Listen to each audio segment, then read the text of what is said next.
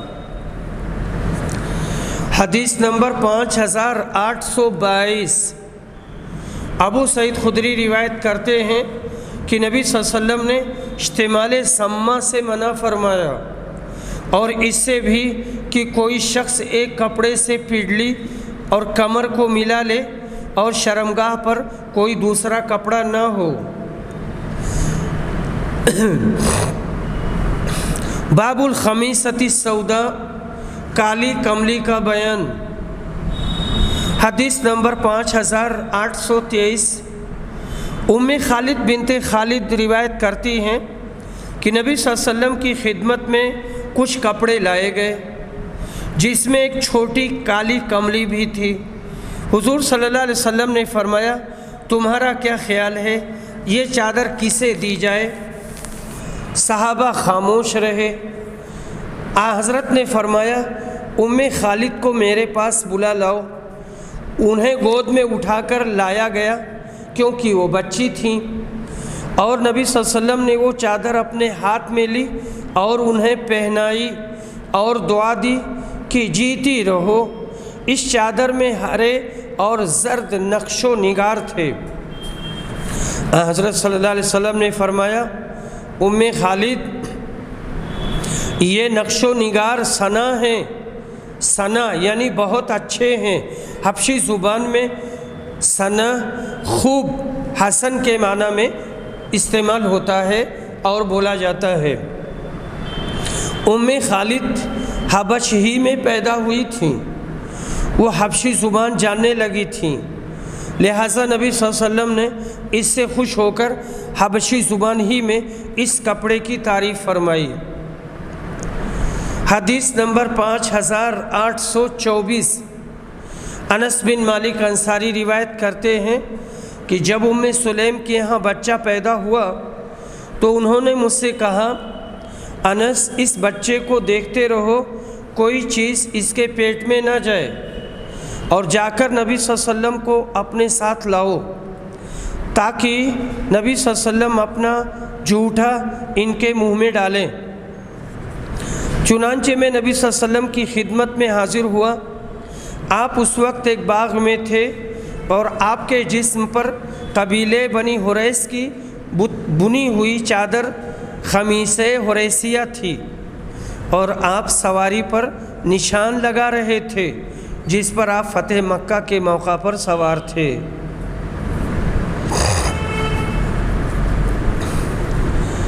حریثی نسبت ہے حریث کی طرف، شاید اس نے یہ کملیاں بنانا شروع کی ہوں گی۔ بعض روایتوں میں خیبری ہے، بعض میں جونی، یہ بنی الجون کی طرف نسبت ہے۔ حافظ نے کہا جونی کملی اکثر یہاں ہوتی ہے، اسی سے ترجمہ باب کی مطابقت ہو گئی۔ کالی کملی رکھنے اوڑھنے کے بہت سے فوائد ہیں، اور سب سے بڑا فائدہ یہ ہے کہ ایسی کملی رکھنے سے رسول کریم صلی اللہ علیہ وسلم کی یاد تازہ ہوتی ہے، جو ہمارے لیے سب سے بڑی سعادت ہے۔ یہاں پر جو لفظ آیا ہے یہ فتح مکہ کی بات کہی گئی ہے یا کسی فتح کی۔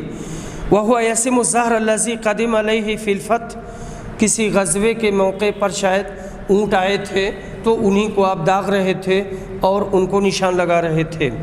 باب الثياب الخضر، سبز رنگ کے کپڑے پہننا۔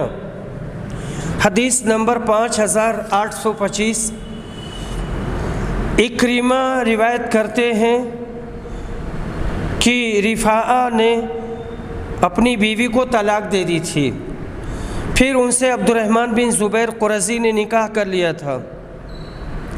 عائشہ نے بیان کیا وہ خاتون سبز اوڑھنی اوڑھے ہوئے تھیں۔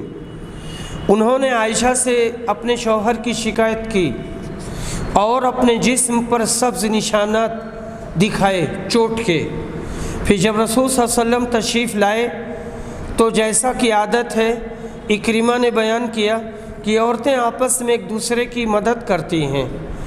عائشہ نے حضرت صلی اللہ علیہ وسلم سے کہا، کسی ایمان والی عورت کا میں نے اس سے زیادہ برا حال نہیں دیکھا، ان کا جسم ان کے کپڑے سے بھی زیادہ برا ہو گیا ہے۔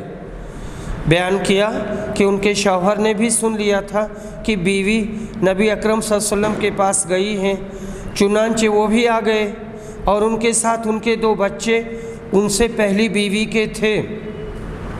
ان کی بیوی نے کہا، اللہ کی قسم مجھے ان سے کوئی اور شکایت نہیں، البتہ ان کے ساتھ اس سے زیادہ اور کچھ نہیں جس سے میرا کچھ نہیں ہوتا۔ انہوں نے اپنے کپڑے کا پلو پکڑ کر اشارہ کیا، یعنی ان کے شوہر کمزور ہیں۔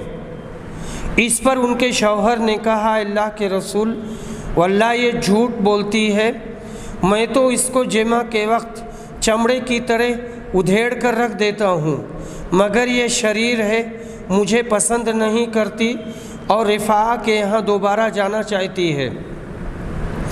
رسول اللہ صلی اللہ علیہ وسلم نے اس پر فرمایا، اگر یہ بات ہے تو تمہارے لیے وہ یعنی رفاعہ اس وقت تک حلال نہیں ہوں گے جب تک یہ یعنی عبد الرحمن تمہارا مزہ نہ چکھ لیں۔ بیان کیا کہ حضور صلی اللہ علیہ وسلم نے عبد الرحمن کے ساتھ 2 بچے بھی دیکھے تو دریافت فرمایا، کیا یہ تمہارے بچے ہیں؟ انہوں نے عرض کیا، جی ہاں۔ رسول صلی اللہ علیہ وسلم نے فرمایا، اچھا، اس وجہ سے تم یہ باتیں سوچتی ہو، اللہ کی قسم یہ بچے ان سے اتنے ہی مشابہ ہیں جتنا کہ کوا کوے سے مشابہ ہوتا ہے۔ وہ خاتون ہرے رنگ کی اوڑھنی اوڑھے ہوئے تھیں، یہی باب سے مطابقت ہے۔ اس عورت نے اپنے خاوند کے نامرد ہونے کی شکایت کی تھی، جس کے جواب کے لیے اس کے خاوند عبد الرحمن بن زبیر اپنے دونوں بچوں کو ساتھ لائے تھے۔ نبی کریم صلی اللہ علیہ وسلم نے بچوں کے بارے میں حضرت عبد الرحمن کی تصدیق کی اور عورت کی کذب بیانی محسوس فرما کر وہ کہا جو یہاں مذکور ہے۔ مسئلہ یہی ہے کہ مطلقہ بائنہ عورت پہلے خاوند کے نکاح میں دوبارہ اس وقت تک نہیں جا سکتی جب تک وہ دوسرا خاوند اس سے خوب جمع نہ کر لے اور پھر اپنی مرضی سے اسے طلاق دے، اس کے سوا اور کوئی صورت نہیں ہے۔ باب الثیاب البیض، سفید کپڑے کا بیان۔ حدیث نمبر 5826،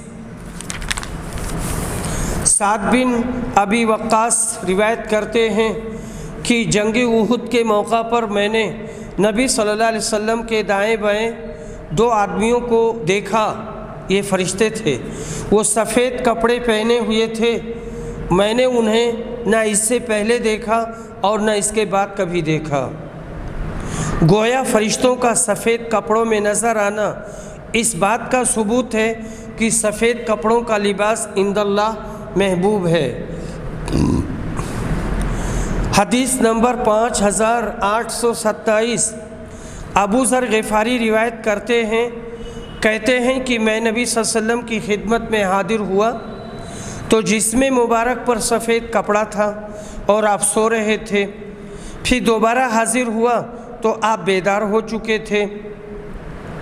پھر میں نے کہا، پھر آپ نے فرمایا، جس بندہ نے بھی کلمہ لا الہ الا اللہ کو مان لیا اور پھر اسی پر وہ مرا تو جنت میں جائے گا۔ میں نے عرض کیا، اس نے زنا کیا چاہے چوری کی ہو؟ آپ نے فرمایا، چاہے اس نے زنا کیا ہو چاہے اس نے چوری کی ہو۔ میں نے پھر کہا، چاہے اس نے زنا کیا چاہے اس نے چوری کی ہو؟ فرمایا، چاہے اس نے زنا کیا ہو چاہے اس نے چوری کی ہو۔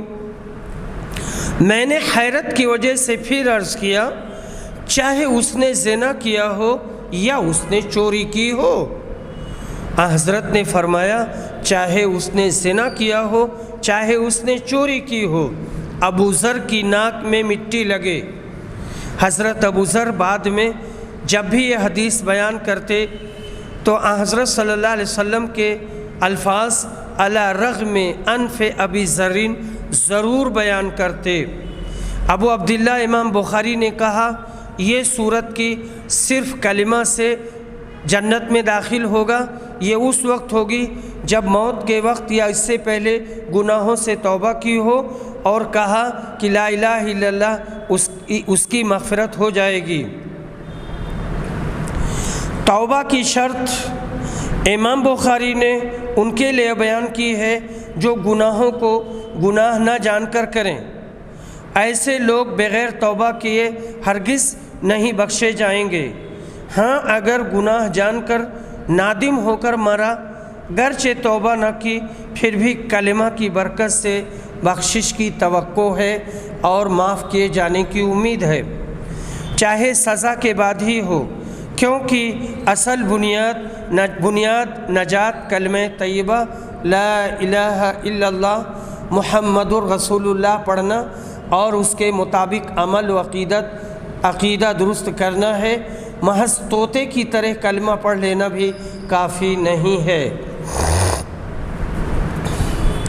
باب لبس الحریر وافتراشہ للرجال وقدر ما یجوز منہ، ریشم پہننا اور مردوں کا اسے اپنے لیے بچھانا اور کس حد تک اس کا استعمال جائز ہے۔ حدیث نمبر 5828، ابو عثمان نہدی روایت کرتے ہیں کہ ہمارے پاس عمر رضی اللہ عنہ کا مکتوب آیا۔ ہم اس وقت عتبہ بن فرقت کے ساتھ آذربائیجان میں تھے کہ رسول صلی اللہ علیہ وسلم نے ریشم کے استعمال سے مردوں کو منع کیا ہے، سوائے اتنے کے، اور حضرت صلی اللہ علیہ وسلم نے انگوٹھے کے قریب کی اپنی دونوں انگلیوں کے اشارے سے اس کی مقدار بتائی۔ ابو عثمان نہدی نے بیان کیا کہ ہماری سمجھ میں رسول صلی اللہ علیہ وسلم کی مراد اس سے کپڑے وغیرہ پر ریشم کے پھول بوٹے بنانے سے تھی۔ متفق علیہ۔ حدیث نمبر 5829، ابو عثمان نہدی بیان کرتے ہیں کہ ہمیں حضرت عمر نے خط لکھا، اس وقت ہم آذربائیجان میں تھے، کہ نبی صلی اللہ علیہ وسلم نے ریشم پہننے سے منع کیا تھا سوائے اتنے کے، اور اس کی وضاحت نبی صلی اللہ علیہ وسلم نے 2 انگلیوں کے اشارے سے کی تھی۔ زہری نے بیچ کی اور شہادت کی انگلیاں اٹھا کر بتایا کہ اتنا۔ حدیث نمبر 5830، ابو عثمان نہدی روایت کرتے ہیں کہ ہم عتبہ کے ساتھ تھے، حضرت عمر نے انہیں لکھا کہ نبی صلی اللہ علیہ وسلم نے فرمایا ہے، دنیا میں ریشم جو شخص بھی پہنے گا اسے آخرت میں نہیں پہنایا جائے گا۔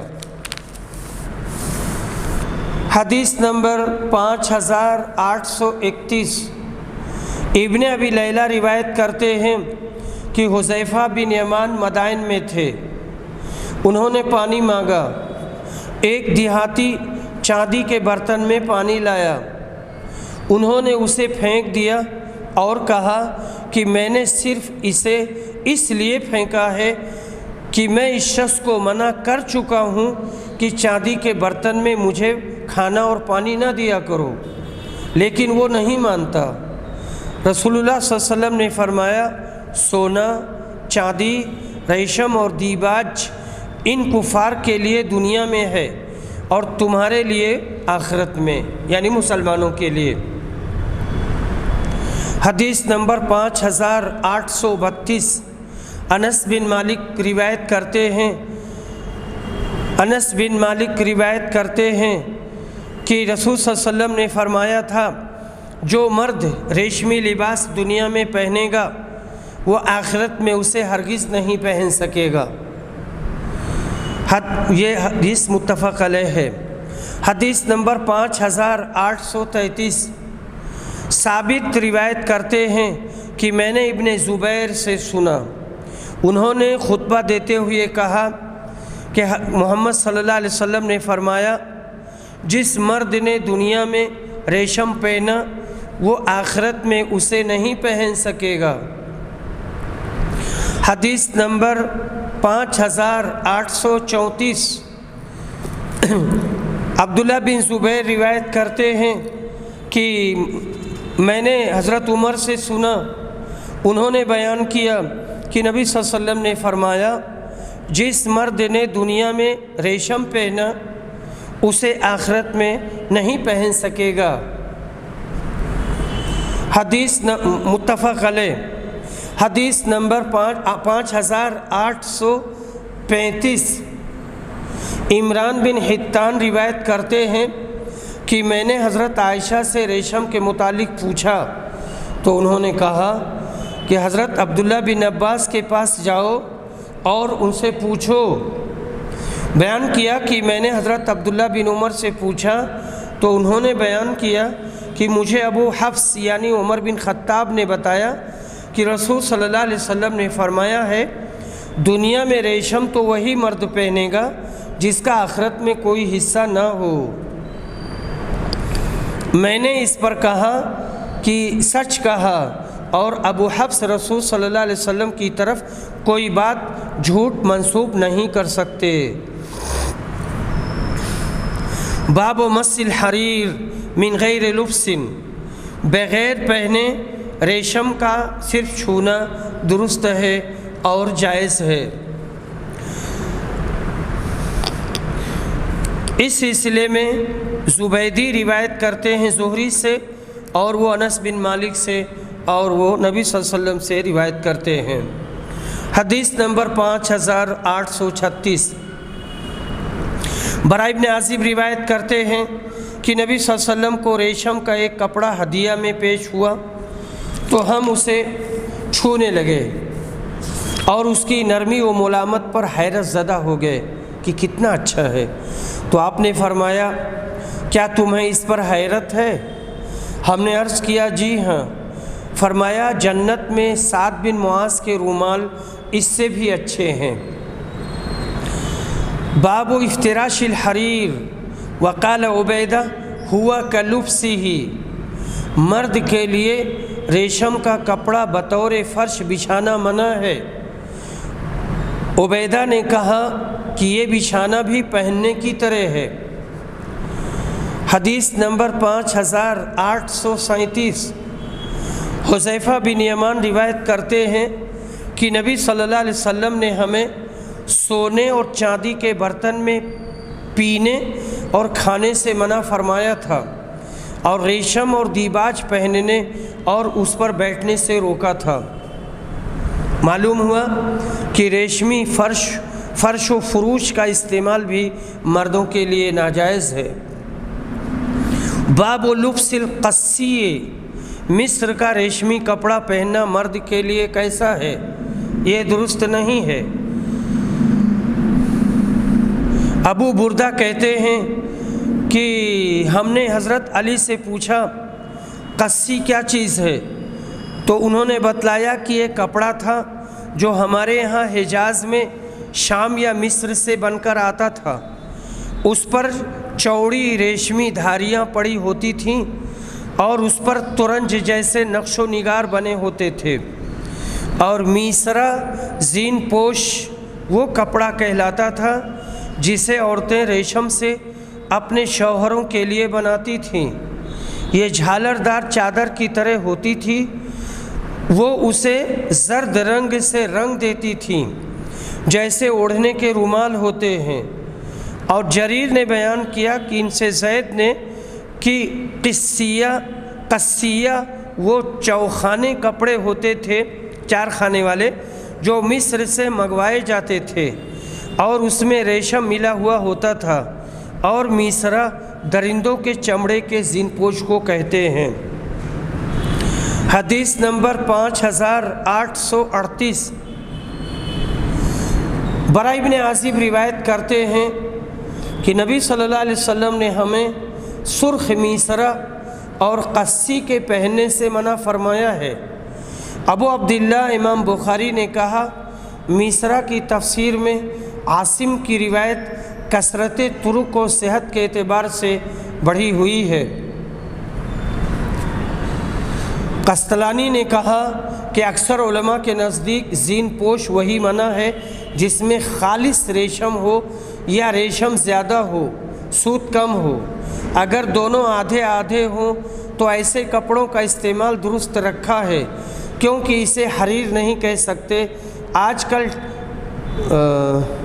آج کل کچھ کپڑے آتے ہیں، یہاں پر ایک کپڑا لکھا ہوا ہے ٹسر وغیرہ کا، یہی حال ہے۔ بہرحال ممکنہ حد تک پریس کرنا چاہیے۔ باب ما یرخص للرجال من الحریر للحک، خارش کی وجہ سے مردوں کو ریشمی کپڑے کے استعمال کی اجازت ہے۔ حدیث نمبر 5839، انس بن مالک روایت کرتے ہیں، کہتے ہیں کہ رسول صلی اللہ علیہ وسلم نے زبیر اور عبد الرحمن کو ریشم پہننے کی اجازت دی تھی کیونکہ انہیں خارش ہو گئی تھی۔ یہ حدیث متفق علیہ ہے۔ معلوم ہوا کہ ایسی شدید تکلیف کے علاج کے لیے ریشم پہننے کی اجازت ہے۔ باب الحریر للنساء، عورتوں کے لیے ریشم۔ حدیث نمبر 5840، علی بن ابی طالب روایت کرتے ہیں کہ نبی صلی اللہ علیہ وسلم نے مجھے ریشمی دھاریوں والا ایک جوڑا حلہ عنایت فرمایا۔ حلہ جوڑا ہی ہوتا ہے۔ میں اسے پہن کر نکلا تو میں نے نبی صلی اللہ علیہ وسلم کے چہرے مبارک پر غصہ کے آثار دیکھے، چنانچہ میں نے اس کے ٹکڑے کر کے اپنی عزیز عورتوں میں بانٹ دیا اور تقسیم کر دیا۔ حدیث نمبر 5841، عبداللہ بن عمر روایت کرتے ہیں کہ حضرت عمر نے ریشمی دھاریوں والا ایک جوڑا فروخت ہوتے ہوئے دیکھا، تو عرض کیا اللہ کے رسول، بہتر ہے کہ آپ اسے خرید لیں اور وفود سے ملاقات کے وقت اور جمعہ کے دن اسے زیب تن کیا کریں۔ نبی صلی اللہ علیہ وسلم نے فرمایا، اسے وہ پہنتا ہے جس کا آخرت میں کوئی حصہ نہیں ہوتا۔ اس کے بعد نبی صلی اللہ علیہ وسلم نے خود حضرت عمر کے پاس ریشم کی دھاریوں والا ایک جوڑا بھیجا، حلہ جوڑا بھیجا ہدیہ کے طور پہ۔ حضرت عمر نے عرض کیا، آپ نے مجھے یہ جوڑا عنایت کیا ہے، حالانکہ میں خود آپ سے اس کے بارے میں وہ بات سن چکا ہوں جو آپ نے کہی تھی اور آپ نے فرمائی تھی۔ رسول اکرم نے کہا، میں نے تمہیں یہ کپڑا اس لیے دیا ہے کہ تم اسے بیچ دو یا عورتوں وغیرہ میں کسی کو پہنا دو۔ حدیث نمبر 5842۔ انس بن مالک روایت کرتے ہیں کہ انہوں نے رسول صلی اللہ علیہ وسلم کی صاحبزادی ام کلثوم کو زرد دھاری دار ریشمی جوڑا پہنے دیکھا۔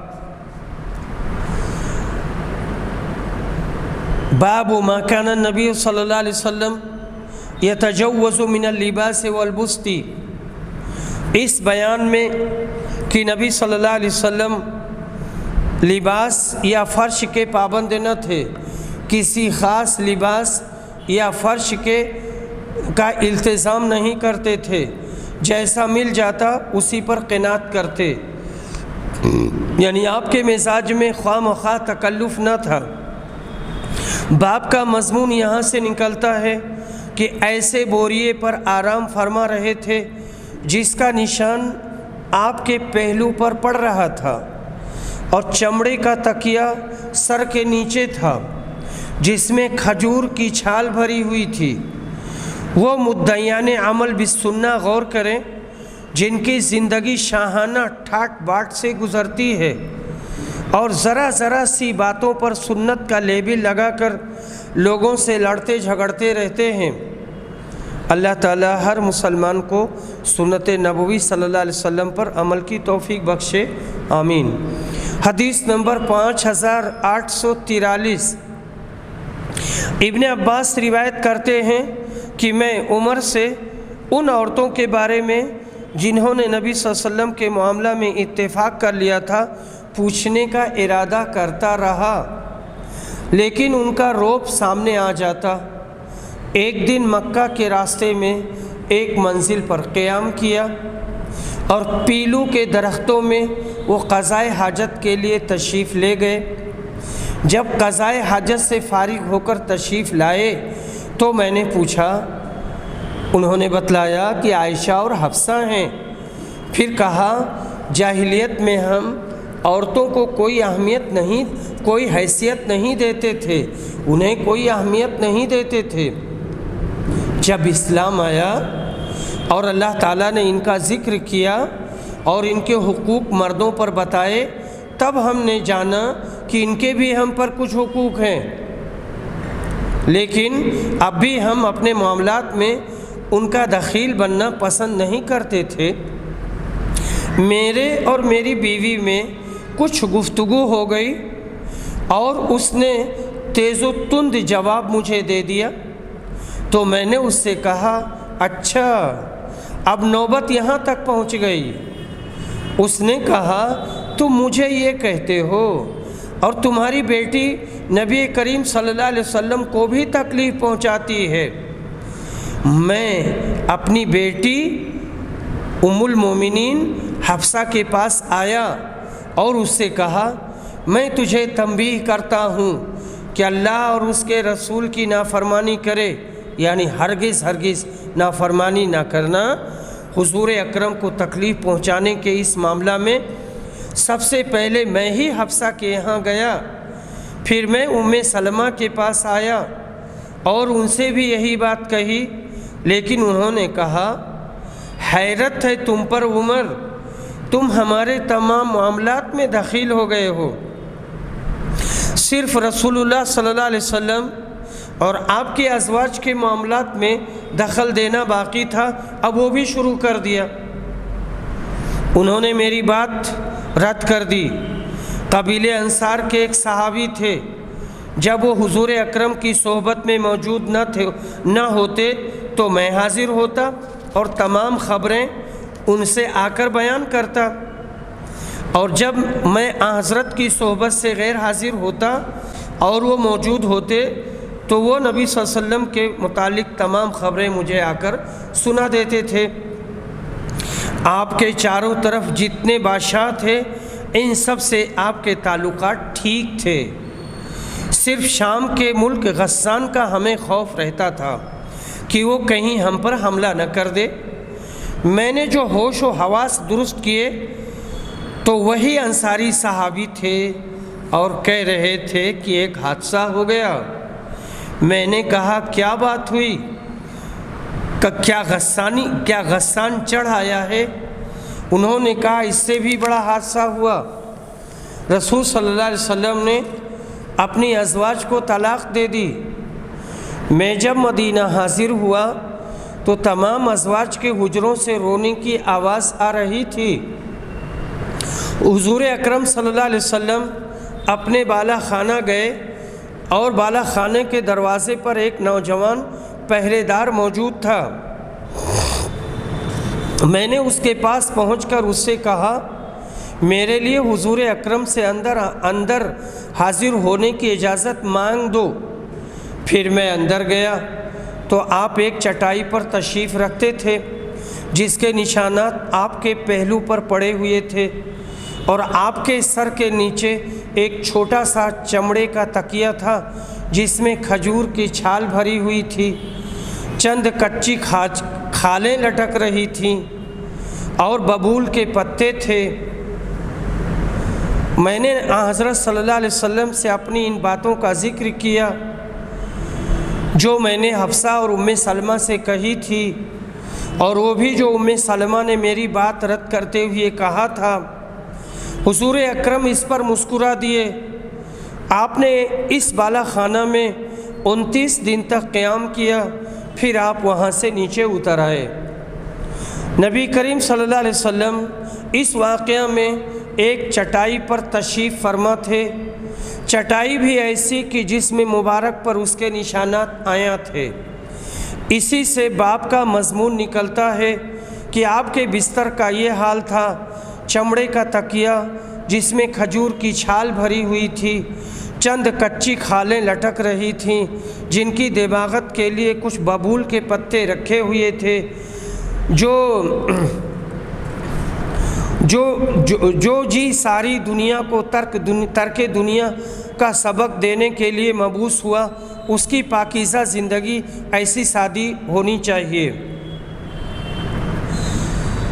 حدیث نمبر وآخر دعوانا الحمد للہ رب العالمین۔